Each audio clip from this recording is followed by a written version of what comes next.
is going to go such a long way. Gas station Florida here. These giant I'm on the future.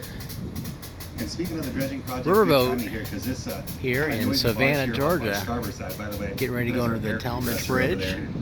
Joe is taking a look at it right now. All right. So this barge over here, this is actually part of the dredging project. If you're able to see over here and look closely, you'll notice how there's a pipeline that runs from underneath the water up into the barge and back into the water on the other side. Essentially, the entire length of the shipping channel almost has an underwater pipeline right here. And so what happens is the dredges will hook up to this pipeline, and as they're sucking all that mud and sediment from the bottom, they're sending it through the underwater pipeline. And essentially that barge is over there just to kind of help boost all the mud and sediment, a couple miles further down this pipeline, where nowadays, so it's given a lot of good history on this tour. Nowadays, we just want to dump all the it's about 2 hours. Into South Carolina, and I just want to point out this is the third largest port in the eastern United States. You have to see some of the large ships that come in here. Guys, moving along, how about next off we talk about this thing we're passing underneath. I don't know if you guys have noticed our bridge since you've been here in Savannah. It's a very iconic piece of our skyline here.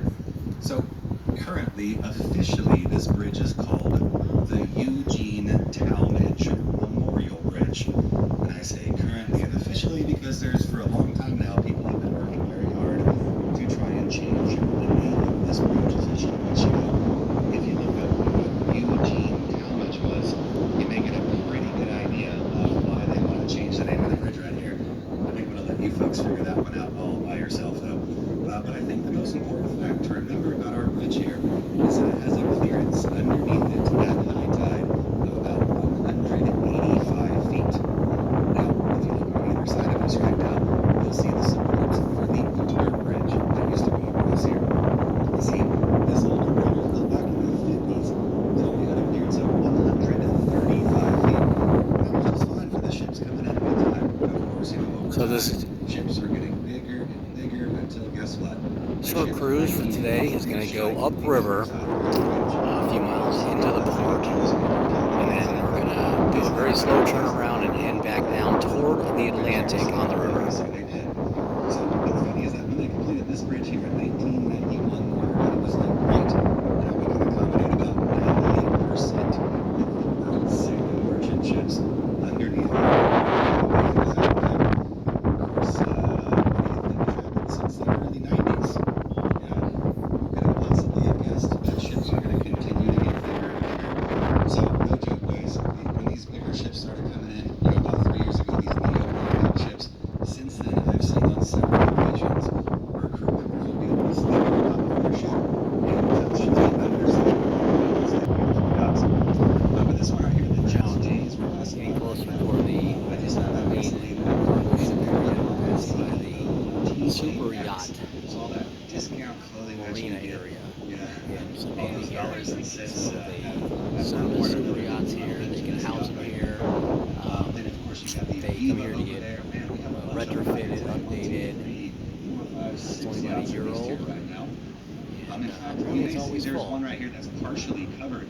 That's actually in their cofferdam right there, the limitless. That's a beautiful one right there. I really love the limitless. But so basically, that dried off has been here for a very long time. In fact, this shipyard right here back in the day, I used to build minesweepers for the Navy right here. Basically fiberglass hull minesweepers. And so they were already basically set up to receive these. Oh, there's the seventh yacht there, the Latitude, tucked away back there. And yeah, so basically you open up that big black dam right there, you flood the bay with water, and then you just drive your yacht in there, you close the cofferdam behind you, pump out all the water. Of course, you got a nice dry spot to work on your yacht right there. Also, guys, I have to say this, back in my early 20s, I worked on a yacht for a little while, in a vessel called a Harl. And I'm not doing it now. Like I'm married, have a kid, so I don't want to be out to sea 10 months at a time, right? But I tell you what, if you're like in your late teens, early 20s, and you're trying to figure out what to do with yourself, well, take a little break for a while. Go get your qualifications to work on a yacht for a while. Trust me on this one. You're going to see some of those beautiful places, in your life for free.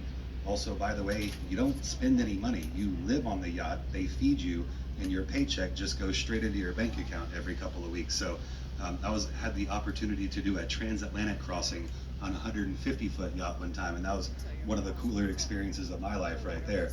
Although I don't know if I'll ever do it again, but it was pretty incredible to see the vessels go by. So just All right, so we've turned around now after going into some of the port, and we're gonna now head south on the river, and we're gonna head toward the Atlantic. Seeing out here, obviously we can't cover every single thing that we see. You're in the back of the paddle boat here tour, and he's not using the paddles today, just using the engines.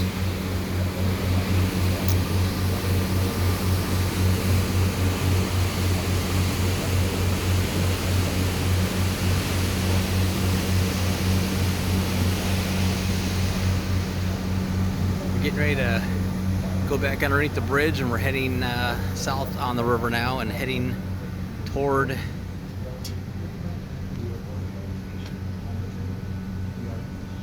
the Atlantic. We're going by Fort Jackson and a few other places. So one thing I will point out here, if you can see the side of the boat here, you see the gold roof up there. So that's the town hall, city hall, excuse me. And so the Talmadge Bridge here is about 180 feet tall. So depending on when high and low tide is, which can vary up to 9 feet, so very large ships have to get under here. So they have to come in when it's low tide sometimes versus when it's high tide, depending on what they're carrying and how much water they're drawing. The river's about 42 feet deep. So if they draw 42 feet, then they need to come in at low tide, or they'll be scraping the bottom. So, but one thing I did want to point out is if you can see downtown Savannah right in front of us with the gold roof there with the city hall, that is downtown Savannah, and that is Georgia. On the opposite side here, over here, is South Carolina. With a small exception, a little bit of this, when we get around the corner up here where the convention center is, that is actually Hutchinson Island, which is still part of Georgia, but on the other side is South Carolina.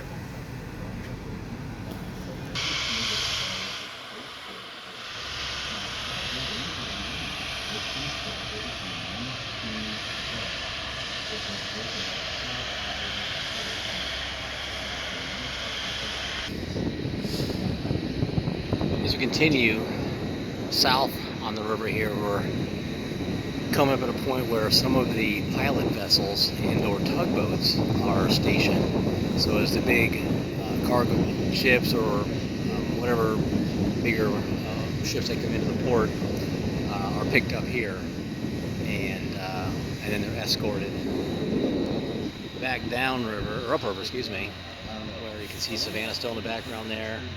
You can see the bridge there off to the right-hand side, and they're escorted from this point to make sure that they get into the port successfully.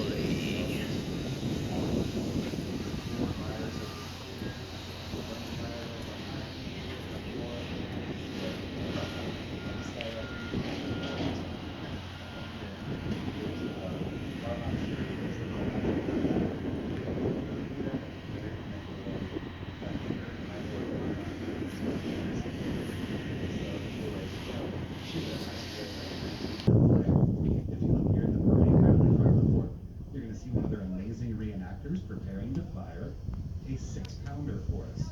That's what this type of cannon is called. Basically means they can fire a 6-pound cannonball. But don't worry, folks, it usually misses us. Even if it hits us, it just kind of bounces off this. Right? No cannonball coming out of here, but it's going to be really loud and startling. If you have sensitive ears or little tiny children, I'm going to cover your ears. He's putting the fuse in right now. Here it comes.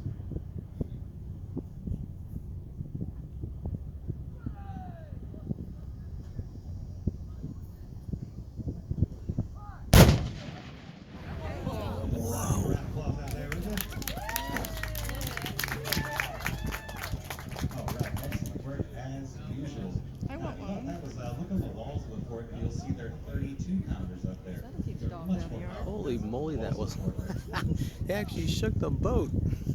He's gonna give us a hoorah, so listen to this.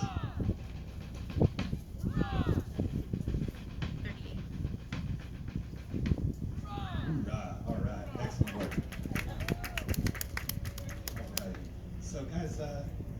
fort in particular, I want to show you the moat around it. Yeah, as you can see, it has a moat, right?